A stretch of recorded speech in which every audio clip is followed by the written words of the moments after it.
start digging through the litter and put something together, while Todak on the other side is saying, no, we want to stick to standards, we want to make sure that we have a couple for ourselves. Yeah, and this is the equivalent of going in for a handshake if someone asks for a hug. It's just awkward. You know, like you're both playing on you're playing on different wavelengths, and you both understand where you're going, but it's just yeah, and speaking of which, you know, like the standard bands are finally coming right in for this time, so that like they know they expect that each and to come up if they don't ban. oh yeah. That's fair, that's fair. I mean, you know, Evos has been having high priorities on this Benedetta, and I think that's where, you know, the predictability starts to come in here, where it's like they haven't really changed this up in a while. I mean, you know, Sol is very comfortable on this. He has performed, he does his job very efficiently, but Todak can now say, hey, we could pick up the draw head for ourselves, and we don't necessarily have to fight the Benedetta. They could just go for a lap right now and just even it up. That is definitely another option that you can look at, but now that there's so many more priorities, it's better that they go in for things that is reliable, and Hayabusa has worked well. They're gonna make them think once again. Okay, now, if game one, Evos SG was the one to pull the trigger first, proverbially, right? Poetically, metaphorically speaking, now it's Todak who's saying the same thing, like, alright, we are not going to cover our bases, we're just gonna show you guys straight up what we're trying to do, and this is, again, I don't know, is there something about red side in this matchup, wherein, if you're red side, you kinda just jump the gun? I don't know. Maybe this might actually work into Todak's favor. I haven't done the draft math enough to kind of get a better idea because of the patch, but you know, with Todak's side, they're getting the Hayabusa and the Wanwan. This tells me that they want to force the situation, and they're saying, hey, it's okay. I have the Wanwan. Your Benedetta not going to get that kill pressure that you're looking for, and worst comes to worst, if you have something as strong as a Chou, as a Roger, that's fine. I could select the sport that could defend my Wanwan if necessary. I really think that this show, or this 1-1 pick, Todak was thinking that Evos SG would just pick up that show. And there's that. Plus, since the Hayabusa was picked early on, as you can see on the drafting right now, a lot of the possible junglers have been banned out already. So, it's Todak may be just saying we don't want to miss out on the best junglers in the meta, so let's just get one right now because we won with it. Formation is good with it, just stick with it. I guess, but another possible approach from this is maybe Coach Ashi is thinking he's reverse engineering the whole draft. It's possible. It's possible. Because what he's gonna do here is, okay, here's the damage, here's the end game, and then it's all about just making my day. Just go ahead, try to break it. Conquest face was in disbelief. Reverse engineering? No, but it's such a great way of putting things like, wow. In retrospect, I definitely agree that they are breaking things apart and showing you, okay, these are the parts that we're going to use right now, and we're going to form something great out of it. Yeah. Exactly. I think more importantly, we just have to keep our eyes on here because again, Sylvana has been the pickup for Todak's side, which means what are they lacking from either side? Number one, they've got a couple of flex options here. So Roger necessarily usually goes into the jungle, but considering what we've seen so far, I don't think it's too far off to think that Evos might throw him into the off lane if they deem necessary. Yeah, and knowing Evos SG, they're capable. They're very capable. And if we're looking at chokes here, I think Evos SG wants to make sure that E1 doesn't have a great day. They take out the signature Tigreal. They start the whole draft off by taking out the Atlas. So they have a huge target set on Todak's tank. I might say Evos SG, I'm seeing right now, they could just pick the Kagura and it would make sense. Like you can reach the 1-1, you can just burst out the 1-1. You don't even have to care about 1-1's innate purify, innate cleanse. You can just burst it, you can just burst her out. Take her out of the equation. You don't need to stun. With flame shot. Yeah, Also. Yeah, and you have enough burst for that. But if you go to the side of Todak, they're set up for a possible Chaco or Farsa pick onto the mid lane.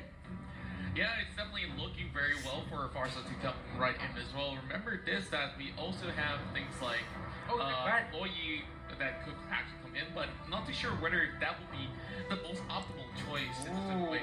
Okay, now you mentioned Luo Yi. She is up, and I doubt Evos SG will be going ahead and banning that. Yeah, because they still have to attack other lanes. And now let's speculate. If this was a Luo Yi, and Moon picks up the Luo Yi and it's E1 on the Sylvana, that's so many angles of attacks. Yeah, the Quad Shadow, You've got the jumps, you've got the range on the Imperial Justice. Yeah, I would totally agree with that. I think either or would be very suitable for Todak's side. It gives you, I mean, both giving you two different tools and two different options that they can work with at the end of the day. But I think, Evos, right now, they're going to be lacking quite a bit of wave there. Todak replied, hey, you want to duel? Let's fight. Of course, they're always going to be up for that sort of challenge. Now, going down the rabbit hole right here, well, Lapu actually, no, not even going there right now. I love these drafts where Lapu just goes, you know what? I think Lapu is a worthy pick just because there's a 1-1 there. He can harass 1-1 in a sense. He can win the laning. He can win the lane. Yeah.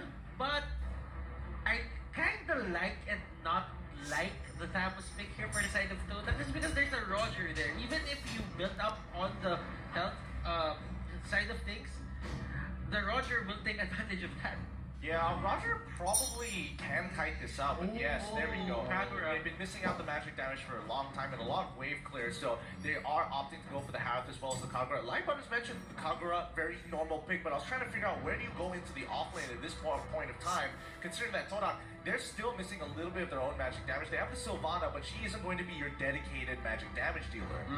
But then again, this could have been the Farsa if they did not ban it out.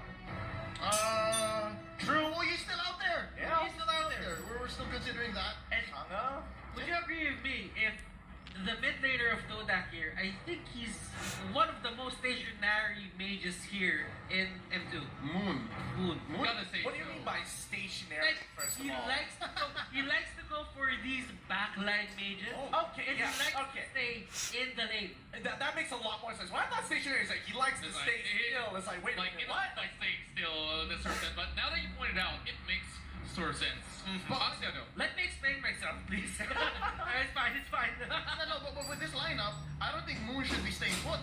If anything, Moon should be looking for ways to activate this Sylvana, because if this is correct, if I'm reading this right, it's going to be Moon on the Sylvana as a mage in mid, and then that's going to be E1 with the Baksha, and I think this is going to benefit Todak so much given how well E1 plays from history as a healing tank. I mean, I totally agree with you there. And I think, Todak, their composition is really about getting those picks, and they're going to have some really fast You asked Gideon to agree with you, he was agreeing with you all the way now. He has to. He's got to be, right? He's been agreeing with you all the way. I'm Yes. contractually And obligated he to agree with he Leo. totally agrees. Yes, but as the game begins, let's see who else will be agreeing with us. Will it be the Singaporeans or will Malaysia sweep? Ladies and gentlemen, welcome to game number 2, Evos SG versus Todak.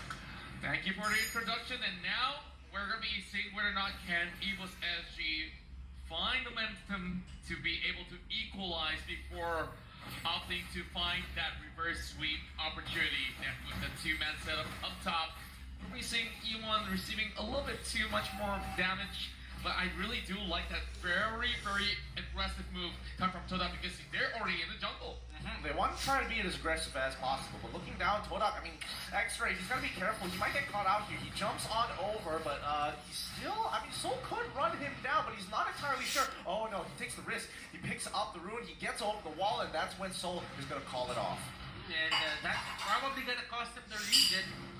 But on top lane, there is a fight happening here between Pokemon and Minimize that damage. Moon already on that rotation, and Wanwan is here to say hello to everybody else. Are they going to go for the redive? Hara popping down the Zavin Force. E1 making a decision to turn around, but it's not going to be enough as Chiku pays the price. He gets the corrosive sight, but that ain't going to be enough to save him.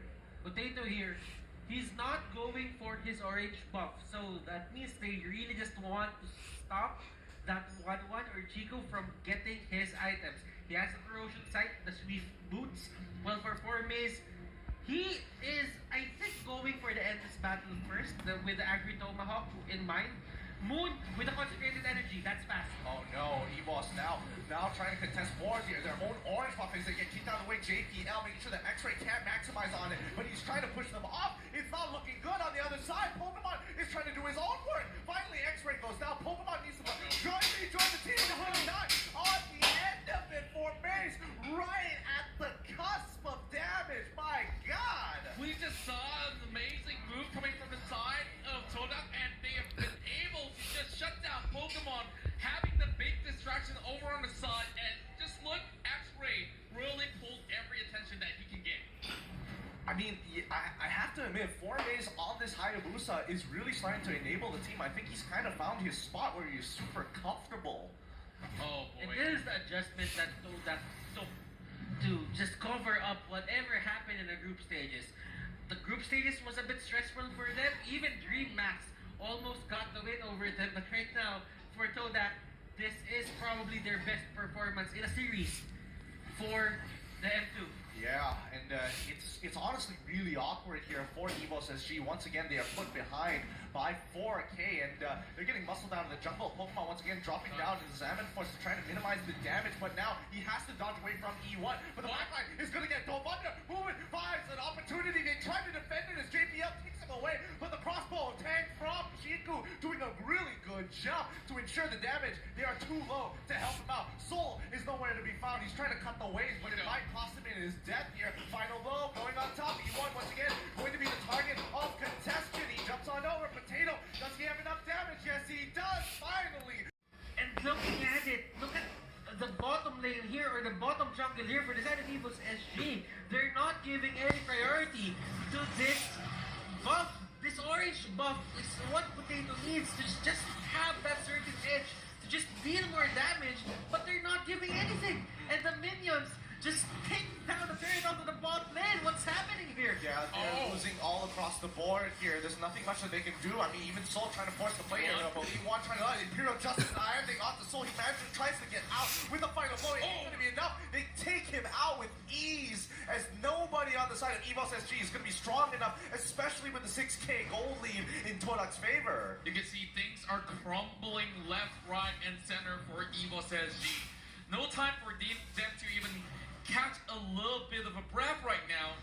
Well, Flame Shot as much as you want, there's not going to be a bump because X-Ray has already yoinked every single one of it.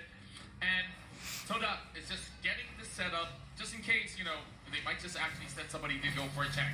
Todak is reminding us how good the Thams is. A lot of teams haven't been picking this Thams. But right now, Todak is just telling us, go pick Thams more. This is a good pick right now. You don't have to go for Benedetta. You don't have to go for Lapu-Lapu only. You can still pick the Thams. Yeah, I mean, considering the amount of punishments that Todak have been able to put onto Evos SG, it's really starting to look good. Formaze can handle this himself, and the same goes to Moon.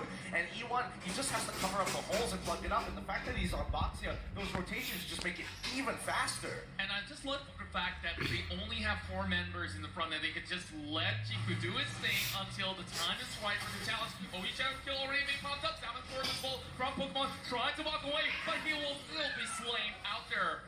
The vengeance coming out from X-Ray. He pops on his ult. He's really surviving everything. And now on top of the rejuvenate, JPL kicks him out with Way of the Dragon, but they leave Soul in the back line, in the front line to get taken out. As the rest of the team can't really do too much, but at the very least, they got X-Ray and Chiku now on the push. Potato, he can't win this 1v1, especially with the orange buff on top of him.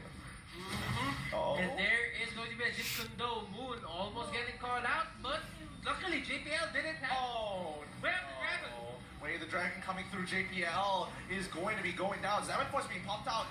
Crossbow attack. Chiku, this is the moment that they've been waiting for. Todak are looking to upset the analysts, upset the predictions here. They are literally 9 kills ahead as they are putting Evos SG under their feet. The Malignant side just absolutely crushing it. Just look at how they are so confident diving straight. Has been caught out. He goes down first. Evos look to turn the fight. They've got 3 under their belt, making it 4. And Evos SG have finally turned this around, but Chiku is still up ahead. He has an ultimate. He pops the crossbow attack. He takes out 1. He can't get a second one to try and turn this up, but no, he doesn't. He gets hit by everything else, and that is going to be all. Aeon decides to defend the base. Evos finally turn it around for a fight, but they need 2 more. Definitely a saving grace right there. They definitely have to take him out no matter what. And with the Lord coming right in, this is not even the luminous one that we're talking about, and it's already hurting them so much. But hey, there's still going to be an opportunity for an upset. As I Look at those items. magic, a power to take down Soul, and Soul, looking at it, he doesn't have magic resistant items on his side. Yeah, you can see him. He's building into the Athena shield. He just doesn't have it just yet. And not to mention, Moon has the concentrated energy, which probably explains why he's been lasting a lot longer than he should. Yeah, and of course, having to give this one for free. Evos SG has the turtle right in. On that gap, Todak gonna hit that 42k mark. They're gonna get their item spikes, and Evos, they are not too far behind. 5k gold deficit. They just can't get caught. Moon, he finds a great opportunity to jump on top of them on Pokemon. He's gonna drop this Avid Buster in hope to turn this round where a dragon comes out with the okay channel kill. This is a little too much. 4 minutes takes the Vaughn channel back, but Chico has done more than enough damage to make this run. He goes forward, crossbow of tag, taking out the last 2 members. Soul can't do too much as Pokemon tries to turn it around. He is huge. Todak with For the MYSG side. This is just a beautiful game and just a real show of mechanics from all members. Just the desperation coming out of Evos SG. They refuse to let this game slip out of their hands. Speaking of which, this might just be the decider of the Lord. Now, of course, with Todak just waiting at the edge, just hoping that Evos SG pulls the trigger right now. Flame shots being sent out to just check the bushes. But with that, you can definitely see they are already sending them in. JBL gets caught out once more. He tries to go and make a play. Oh, he actually does survive. The Shimpo might have just saved him a little bit, bought him a little bit more time, but now Ewan looking for a secondary pick to try and weaken Evos SG even more. JBL, unfortunately, literally 1 second away from his flicker to get on out of there. This is going to be a Luminous Lord going over to Todak's side. Soul, he's going to get the information. Don't get caught out, not like this. He goes for the eye for an eye to buy out of time and final blow as well. But Jiku, he's already got the procs. He manages to get the crossbow of tag. That's going to be it. 4 minutes, finds it. This is it. Todak will be able to clear off shop of Evos SG. And now it's Potato's turn. He needs to make this happen. Boom! He gets caught. This is it. Todak has shown their dominance over the Singaporean teams, and this is going to be the last and final move you will ever see in strong fashion. Todak, GG, well played. Todak advances to the tournament. Evos SG, this is the end of the line. This is the end of the road for their side. Ladies and gentlemen, Zace, Coach Zace of Evos SG, as hard as he worked, and the rest of the team, as well as they had a showing all across N2, the World Championship of 2020 for Mobile Legends. The pride of Singapore, it has to end right here. It's bittersweet, but at the hands of the MPL MYSG champions, I don't think we could have had any more a poetic ending. If there was anybody that Evos SG could possibly lose to, at least it was to their Malaysian counterparts. Todak, this has been an absolutely beautiful game, a great show of skill, but also some of the most heartbreaking things to watch for the entirety of MYSG. At the very least, for the final run, they have met a formidable side, and with that, all respect given to the hometown heroes What of impresses Evos me, SG. what impresses me, Contra, about this whole matchup, right, is it went on maybe 2 or 3